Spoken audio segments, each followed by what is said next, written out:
Հայաստանի փոքրիկ երգիչներ երգչախումբն օրերս վերադարձավ Շվեյցարիայից։ Բազելի երիտասարդական եւ մանկական երգչախմբի եվրոպական փառատոնին երգչախումբը մասնակցում է արդեն երկրորդ անգամ։ Երգչախմբի գեղարվեստական ղեկավար Տիգրան Հեքեքյանի խոսքով փառատոնի կազմակերպիչների տպավորությունն աննկարագրելի վառ ու հիացական էր։ Հայաստանի փոքրիկ երգիչները վաղուց դադարել են լինել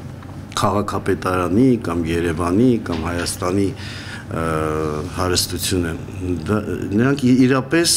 արժեք են պետության, մեր երկրի, մեր ժողովրդի, աշխարհասփյուռ հայ ժողովրդի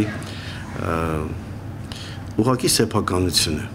Փառատոնից դուրս երգչախումբը համերգային շրջագայություններ է ունեցել մի շարք քաղաքներում՝ Ժնևում, Բեռնում, Լեշաբլում եւ այլուր։ Բազելի Շտադ դո Կազինո համերգասրահում, թատրոնի շքեղ դահլիճում, Սուրբ Կլարայի եւ հայտնի Մյունստեր տաճարում, Բազելի տարբեր հրապարակներում կրկին հնչել են Մաշտոցն ու Կոմիտասը։ Շնորհալին դասական, ժամանակակից եւ ջազային երաժշտական ստեղծագործություններ։ Եվրոպացի ունկնդրի սիրտը գերած Հայաստանի փոքրիկ երգիչները մեծ հպարտությամբ եւ պատասխանատվությամբ են խոսում կայացած փառատոնի մասին։ Ամենից շատ տպավորվեց այն փաստը, որ շվեյցարացիները շատ անկեղծ են միմյանց հանդեպ եւ մեզ հյուրընկալելով նրանք մեզ այնպես էին վերաբերվում, որ նույնիսկ չէինք զգում, որ մենք հյուր ենք։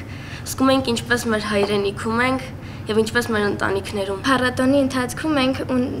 ձեռք բերեցինք նոր ընկերներ, որոնց հետ կպահպանենք կապը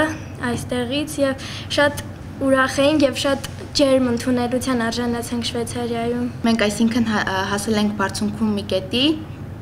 որ մեզ ոտնկայս ծափահարում են եւ հուսվում են մեր երաժշտությունից։